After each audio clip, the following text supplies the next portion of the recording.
경험해야 하는 사람들입니다.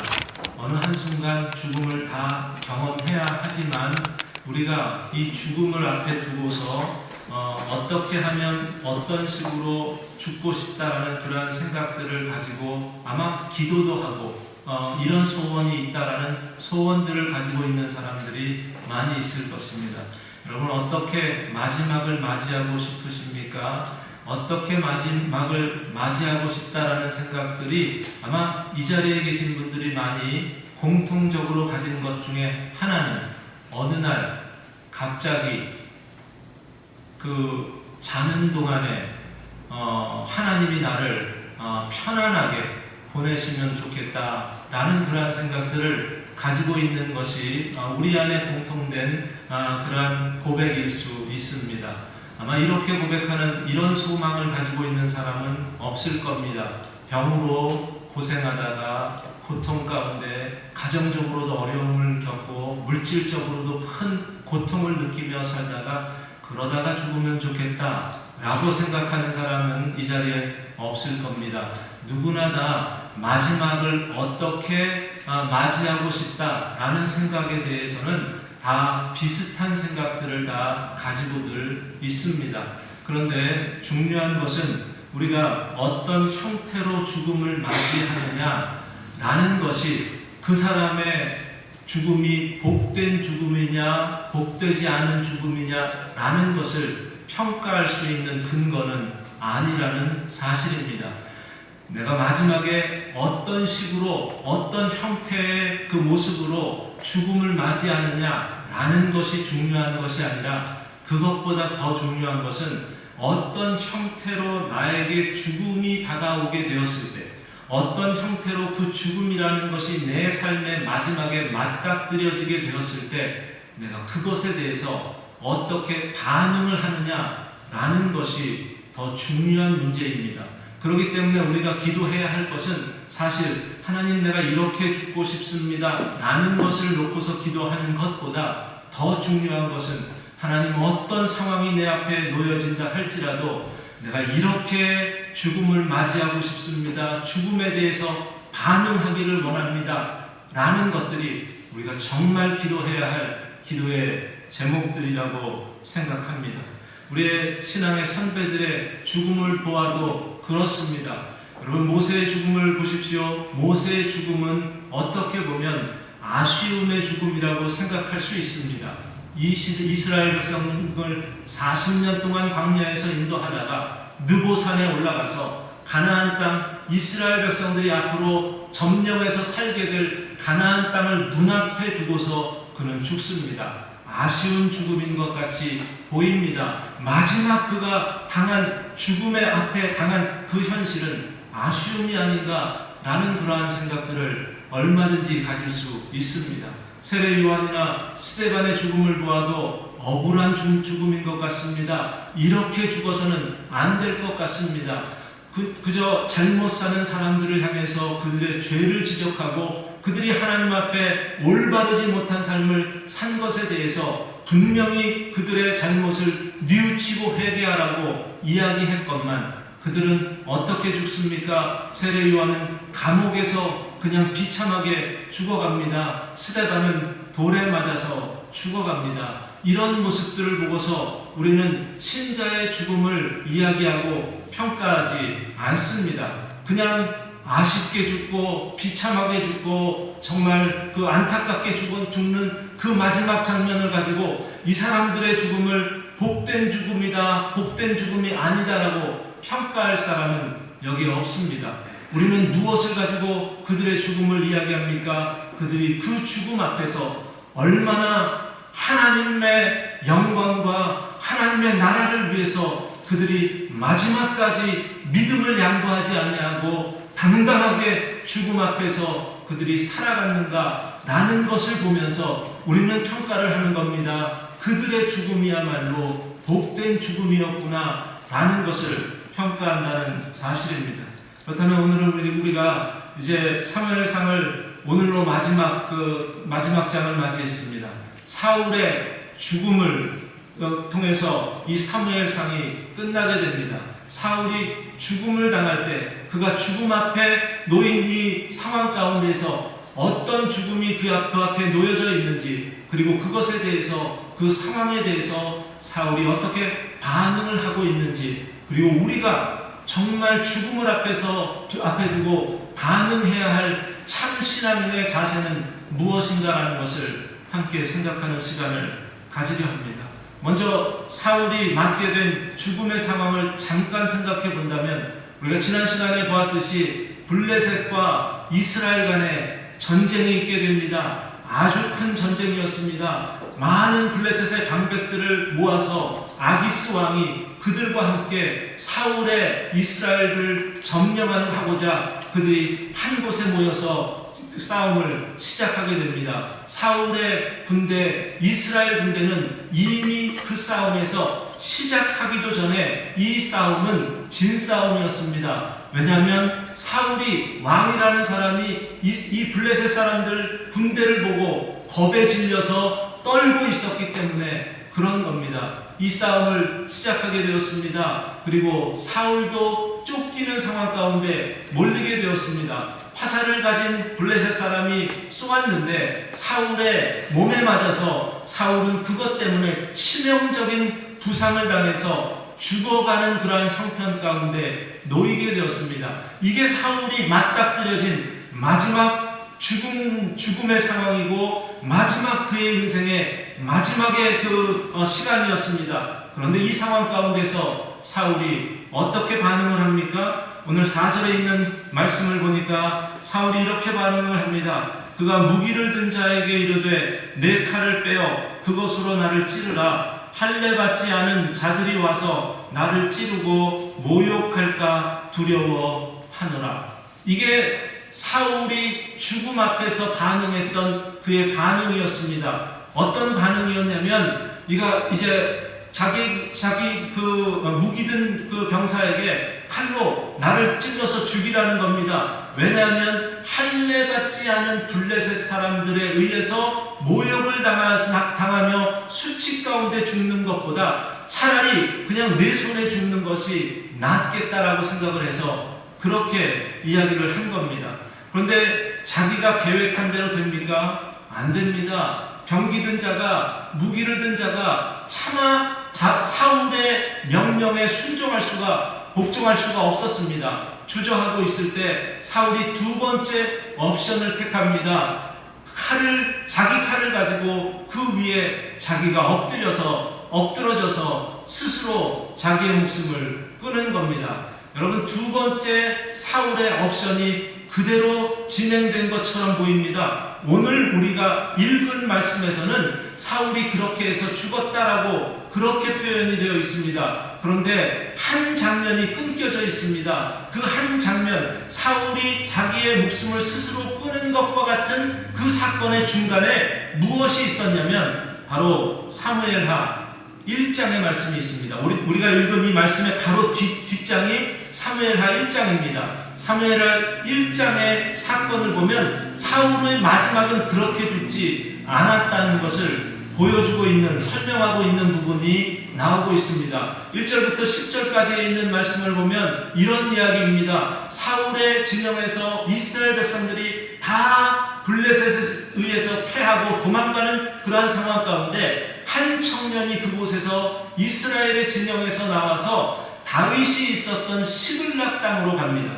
다윗의 시글락 땅에 가서 다윗에게 사울의 세 아들과 사울이 죽음을 당한 소식에 대해서 이야기를 합니다. 그 소식을 들었던 다윗이 사무엘하 1장 5절에 있는 말씀을 보면 다윗이 자기에게 알리는 청년에게 묻되 사울과 그의 아들 요나단이 죽은 줄을 내가 어떻게 아느냐? 내가 어떻게 그 사실을 아느냐? 라는 것을 가지고 질문을 합니다. 이 질문에 대해서 이 청년이 대답한 것이 바로 7절부터 10절까지의 내용입니다. 같이 한번 읽습니다. 사무엘하 1장 7절부터 10절입니다.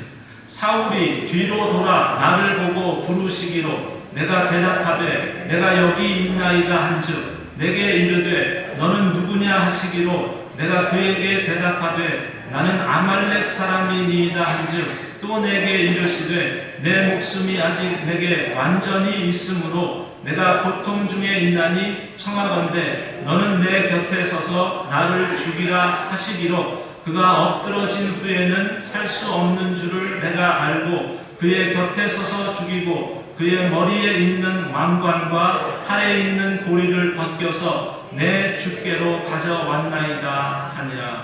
이게 사울의 마지막 죽음 앞에서 일어났던 사건인 것을 보여주고 있는데, 사울이 한 청년에게 자기를 죽여달라고 그렇게 요청을 하는 그러한 장면입니다. 여러분, 지금도 마찬가지입니다. 지금도 전쟁이 있다든가 하면은 마찬가지인데, 제가 전에 우리 선생님들 중에 학교 다닐 때 선생님들 중에 여러분들이 월남 전쟁을 다녀온 분들이 있었는데, 그런 분들이 하는 이야기들 중에 이런 이야기들이 있습니다. 상대방이 우리의 진영에 와가지고 우리의 진영에 몇 사람을 죽이면 우리는 그곳에 가서 이러한 일을 한다. 차마 여기서 이야기할 수 없을 만큼 아주 그냥 독한 그러한 일들을 하는 것을 보는데, 과거에도 마찬가지입니다. 이스라엘의 블레셋과 전쟁이 있다든지 이방 나라에서 전쟁이 있다든지 하는 일들이 있을 때 왕이나 대장이 되는 그러한 사람들이 죽임을 당하는 것에 대해서 굉장히 민감하게 모든 사람들이 하는 것을 봅니다. 우리가 사무엘상 17장에 있는 말씀을 보면 우리가 이미 지났던 다윗이 골리앗과 싸웠던 그 장면이 소개됩니다. 다윗이 골리앗과 싸웠을 때, 골리앗을 이겼을 때 물맷돌 하나로 골리앗의 이마에 맞춰서 골리앗이 그 자리에서 쓰러져서 죽었습니다. 그러면 골리앗이 죽은 것으로 다윗이 끝을 냈습니까? 이스라엘이 그 전쟁을 그렇게 끝냈습니까? 아닙니다.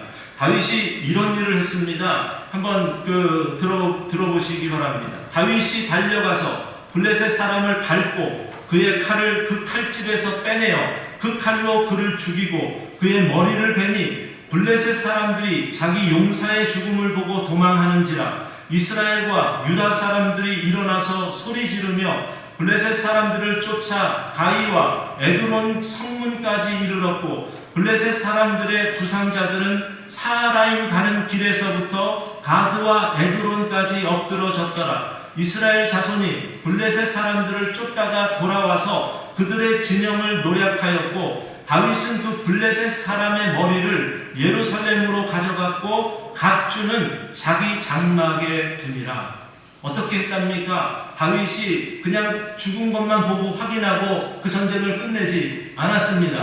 블레셋 골리앗이 차고 있던 칼을 집어서 그 골리앗의 머리를 베었습니다. 머리를 베고서 그러니까 이 자기 편에 있었던 이스라엘 백성들이 환호성을 지르면서 그들의 이 전쟁의 사기가 올라갔고, 블레셋 사람들은 이미 이것 때문에 사기가 다 죽어서 도망자가 되는 그런 일이 있습니다. 블레셋 골리앗의 머리를 벤 것을 가지고 다윗이 그것을 예루살렘까지 가지고 옵니다. 그리고 갑옷과 같은 그러한 병기를 가지고 그것도 가지고 와서 자기의 진영에다가 두게 되는, 그 장막에 두게 되는 그런 일들이 다윗이 골리앗과 싸운 싸움에서도 있는 것을 봅니다. 나중에 아이성, 이스라엘이 아이성에 가서 싸움을 보더라도 아주 대장에 대해서, 왕에 대해서 가만히 두지 않는 그러한 일들이 계속해서 있는 것을 봅니다. 과거는 다 그랬습니다. 내가 살기 위해서는, 전쟁에서 이기기 위해서는, 분위기를 바꾸기 위해서는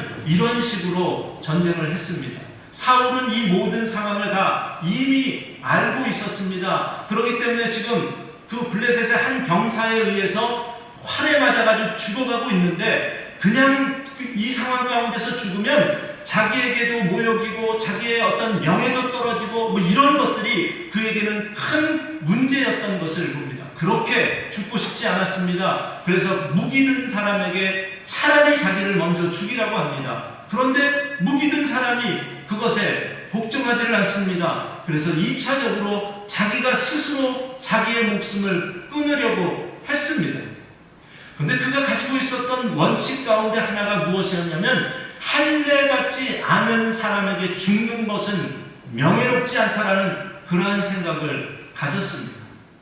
근데 여러분, 조금 전에 읽은 사무엘하 1장의 그의 마지막의 모습을 보면 사울이 어느 한 청년이 지나가는 것을 보고 야, 너는 누구냐? 라고 질문을 하는데 그 청년이 사울에게 이런 대답을 합니다. 나는 아말렉 사람입니다. 라고 대답을 합니다.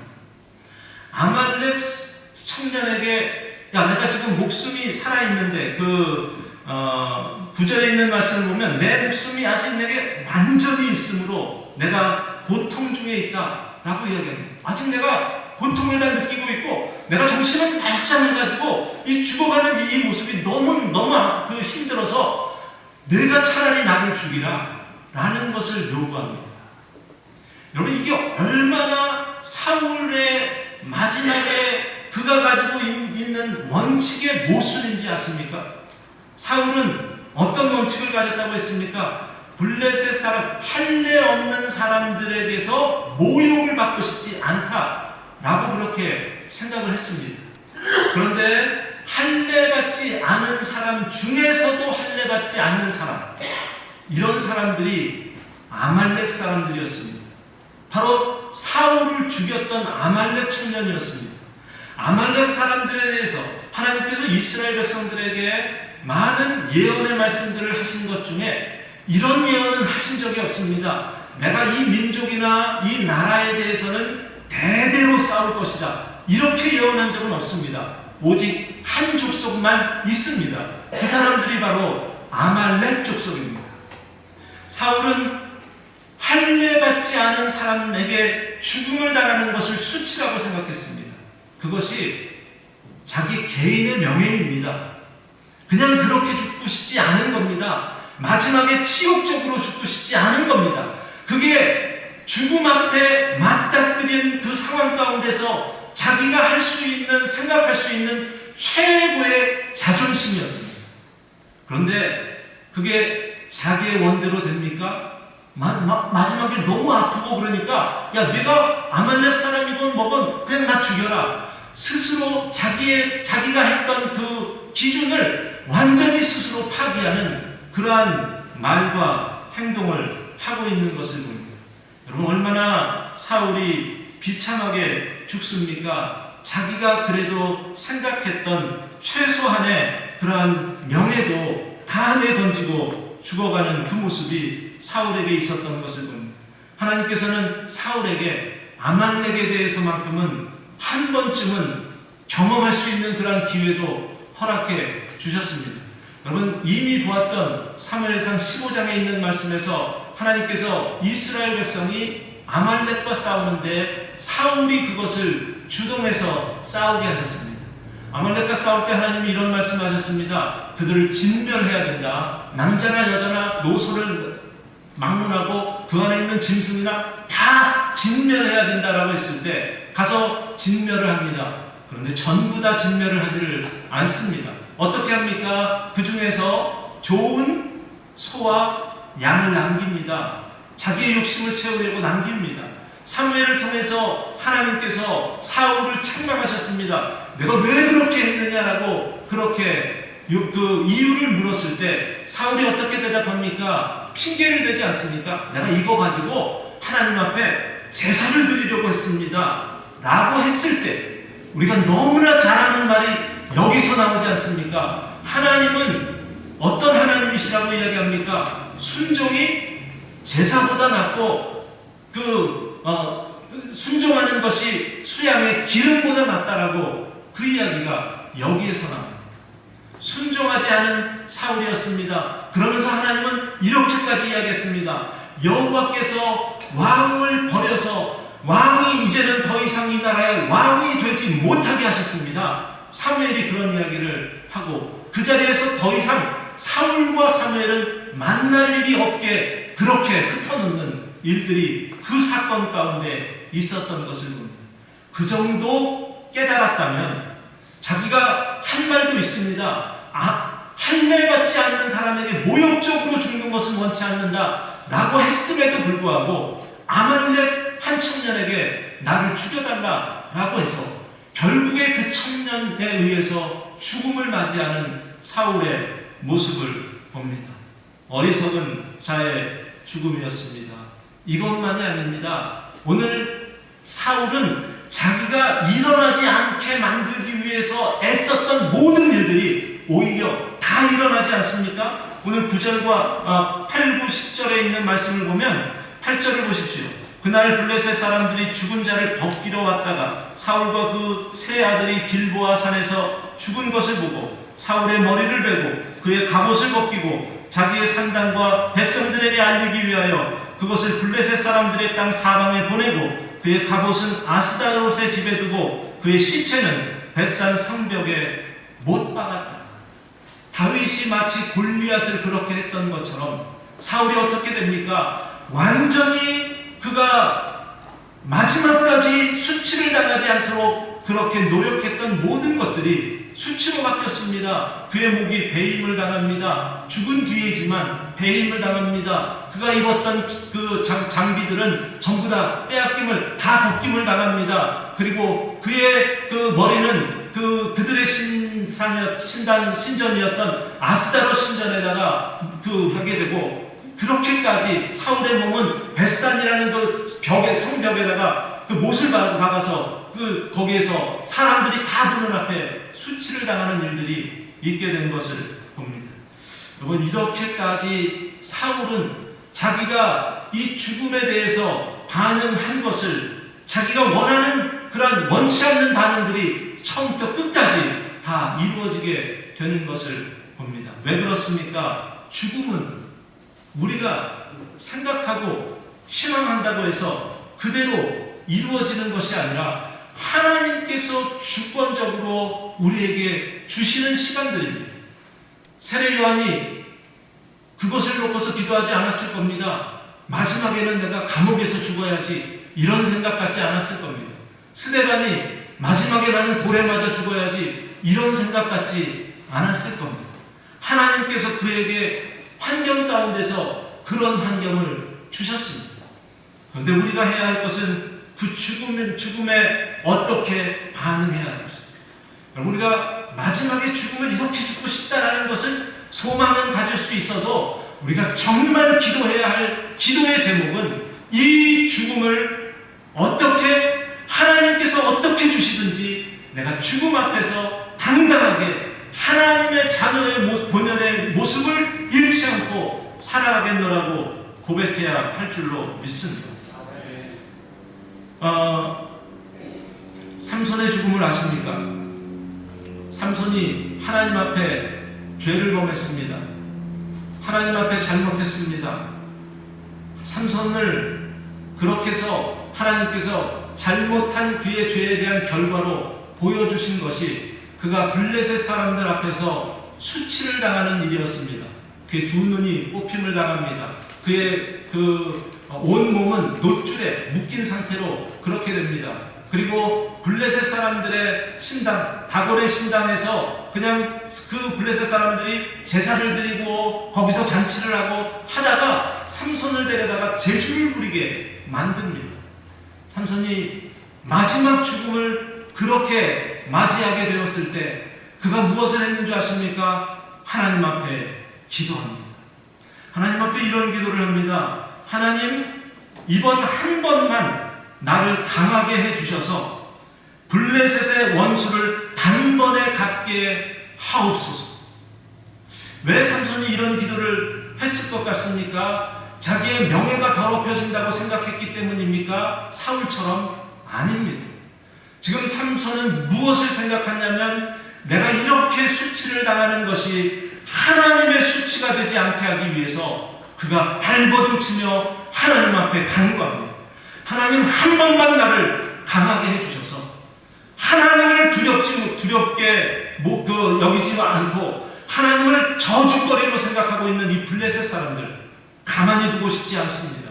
하나님 도와달라고 그렇게 고백을 했을 때 어떤 일이 있습니까? 삼손이 평소에 사람들을 죽였던 그 숫자보다 그 자리에서 기둥을 붙잡고 기둥을 무너뜨리면서 자기도 그 안에서 비참하게 죽었지만, 세상 사람들이 겉으로 볼 때는 그랬지만 그것을 통해서 하나님의 영광을 드러내는 그 일을 삼손이 했던 것을 봅니다. 비참해 보일 수 있습니다. 억울해 보일 수 있습니다. 그런데 내가 지금 죽음 앞에 어떤 삶을 살고 있는가라는 것은 너무나 중요한 반응이라는 것을 기억해야 합니다. 사울을 이야기를 했습니다. 지금 오늘 그 제목도 복된 죽음이라고 했습니다. 그런데 사울은 복된 그 죽음을 죽은 자가 아닌 것을 우리가 사무엘상 마지막 장인 31장에서만 보지 않았습니다. 사실은 우리는 이전에 있었던 여러 사무엘상에 있는 내용들을 통해서 사울은 복된 죽음을 죽을 수 없는 자라는 것을 이미 보았습니다. 사울의 인생의 어느 한 부분을 뚝 띄어서 그것의 단편을 하나하나 비교해 보면 그는 준비되지 않은, 정말 하나님 앞에 복된 죽음으로 준비되지 않는 삶을 그가 살았다는 것을 너무나 잘 알 수 있습니다. 그렇다면 저와 여러분의 마지막 죽음을 어떻게 준비해야 합니까? 독일의 신학자, 유명한 신학자가 이런 말을 했습니다. 우리 기독교는 마지막 부분에서가 아니라 처음부터 기독교는 종말론이며 소망이며 앞을 바라보며 앞을 향해 움직인다. 처음부터입니다. 하나님을 믿는 그 순간부터 우리는 무엇을 살아야 하냐면 종말을 사는 겁니다. 죽음을 사는 겁니다. 죽음을 준비하는 겁니다. 죽음에 대해서 반응을 하는 겁니다. 처음부터입니다. 마지막에 우리에게 이렇게 반응하게 해달라, 이런 기도의 제목을 가지고 기도할 수 있습니다. 그런데 그것보다 더 중요한 것은 마지막에 이렇게 죽는 것이 아니라 지금 어떻게 살고 있는지를 놓고서 하나님 앞에 기도해야 합니다. 나중에 마지막이 되면 어떻게 반응할지에 대해서는 지금 내가 나에게 주어진 현실에 대해서 어떻게 반응하고 있느냐라는 것을 보면 여러분의 마지막을 이미 우리는 알 수 있는 겁니다.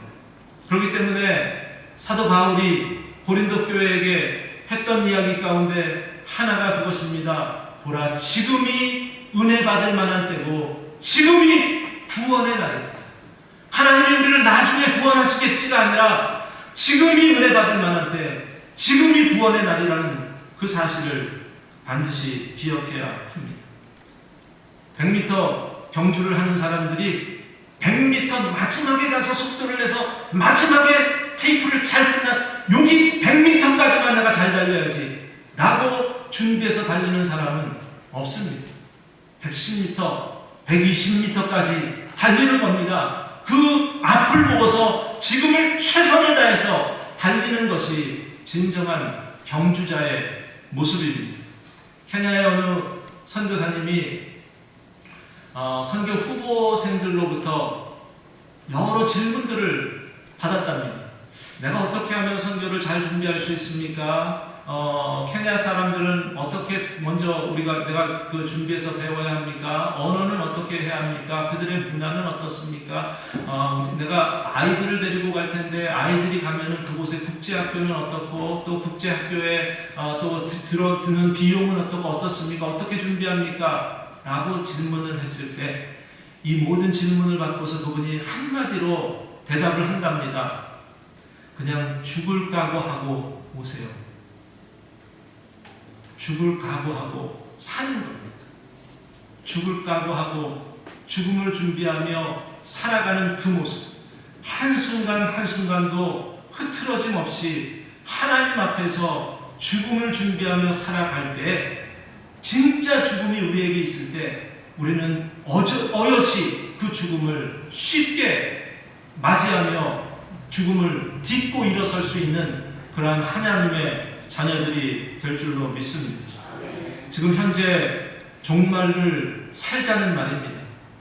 어쩌면 저와 여러분들이 지금을 최선을 다하지 않기 때문에 마지막에는 이렇게 됐으면 좋겠는데 여기에 대해서 더 많은 관심을 가지고 있는 것일 수도 있습니다. 지금을 최선을 다해서 하나님께서 나에게 어떤 환경을 주시든지 그것이 우리에게 복된 삶이 되면 복된 죽음은 자연스럽게 쟁취되는 것이라고 분명히 믿습니다. 기억하십시오. 종말은 앞으로 우리에게 임할 미래이지만 이미 시작된 현재의 종말을 바로 사는 자들에게 주어지는 하나님의 축복된 약속이라는 사실을 기억하십시오. 현재의 종말을 최선을 다해서 살아가다가 미래의 종말 앞에서 우리가 할렐루야 주님 앞에 영광 돌리는 자로 서게 되는 저와 여러분이 되시기를 예수 그리스도의 이름으로 축원드립니다.